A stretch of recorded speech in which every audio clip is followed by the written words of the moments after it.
Hello and welcome to the Cubbears fan report for May the 17th, 2024. Well, as you know, and as I reported from Truist Park in Atlanta, NFL has come out with the schedules and everybody's talking about records. A guy who I like to follow, Adam Rank, has predicted that the Bears will win 12 games. I tend to agree with him, but I did predict that they would win 13 last year, and I was clearly wrong. But the Bears did play well at the end of the season after they made a few changes in their defense and their personnel, and they have improved on that personnel. So I think they got a shot to win 12 games.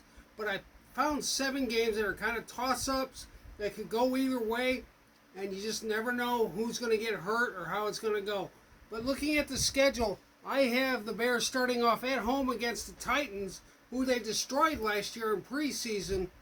And the Titans are working on things. I don't know how much they've improved that team. I expect them to win. Then they go to Sunday night the next week against the Texans, an away game, which they got a good chance to win. That's one of my toss-ups. But right now I have it down as a loss. Otherwise, I'd have the Bears going undefeated because I am biased. I will admit to that. I am a Cub Bear fan all the way through. I just don't think the Cubs will win all the games, but I think the Bears don't have a clear loss until they go up against San Francisco in the 9th week, an away game, which I think they will lose. But I have them playing the Jags in London. I suspect that'll be a loss. I have them beating the Rams in the 4th game at home, but that's a toss-up. That could go either way. There's not a whole lot of locks on there, but there are no locks in the NFL.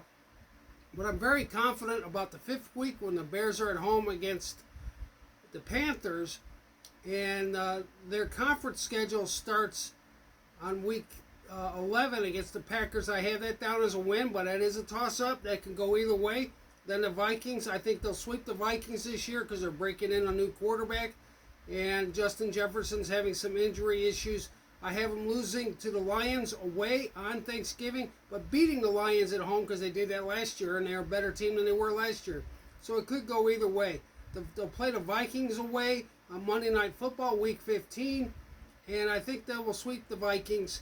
And then they play Seattle in Week 17 at home, and that'll be homecoming for the offensive coordinator, so that could go either way. And the Packers will end up away. The Bears will end up away at the Packers, and they struggled last year. I don't know if they're ready to beat them yet, but they're going to play hard. I hope they do. In any case, let's talk about the Cubs.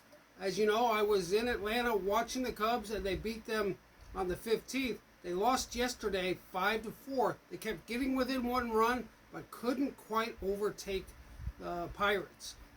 Justin Steele lost, pitched 5 2/3 inning, gave up 2 home runs, 5 runs. He's not looking like the guy who made the All-Star team last year, who got some Cy Young Award votes. They had good relief from Hayden Wesneski and a new guy, Tyson Miller, who actually was drafted by the Cubs and traded away, and they traded again for him.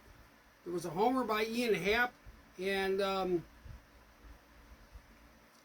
I got highlights on there, also highlights from the 15th, because that game on the 15th was a great game. Mike Tauchman led it off with a home run. Seiya Suzuki hit a home run. Madrigal had 3/8. Pete Crow Armstrong had a great drag bunt with 2 outs and a runner on 3rd and drove in a run. I really like what PCA's been doing. He's been playing great defense and executing a lot of good at-bats, and he's not having a problem that he had last year with no hits. Mastrobuoni's playing great defense and hitting the ball. Madrigal, like I said, every time I give somebody a hard time, they come up and put up 3 hits. So I'm proud of Madrigal. Luke Little's the guy who I've given a hard time to. He finished out the game, and I was scared because he walked a guy and hit a guy. First 2 hitters, I didn't think he could keep going because the Cubs were just asking to blow a 6-run lead when they won 7-1. But Luke Little put it together and finished it out. Although they almost had a double play, they had to repeat it on the video replay. But the Cubs did win. In any case, if you have any comments on my prediction about the Bears' record, a lot of people think they're going to win 12 games, but I do caution you, I predicted they'd win 13 games. I thought they'd be a lot better on defense last year and a lot better on offense. So we'll see if Caleb Williams can bring them some games. the schedule's not bad. It's more favorable than it was last year. It gets a little tough in the late rounds, in the late weeks, when they've got to play a lot of games on the road and got to play a lot of games against the conference when the competition will be heating up. I kind of like it. It's a good way to ease Caleb Williams into the schedule because they don't have any obvious difficult games like they had last year. I remember San Diego on the road and they had to play Tyson Bagent in San Diego, and that was tough. That was a tough go, and the schedule was tough, and it kind of led up toward the end of the season. I have the Bears struggling against the Cardinals, but they can beat the Cardinals. They destroyed the Cardinals last year, so it can go either way. It's how they play against the Packers, I think, is really going to determine if they're conference champions or get in a playoff or just settle for a wild card. This is the Cubbears Fan Report. Like and subscribe. Leave comments, especially what's your opinions on what the Bears are going to do, because it stands to be an exciting year. I am excited. This is the Cubbears Fan Report. Thanks for watching. Like and subscribe. Have a great day and a great May.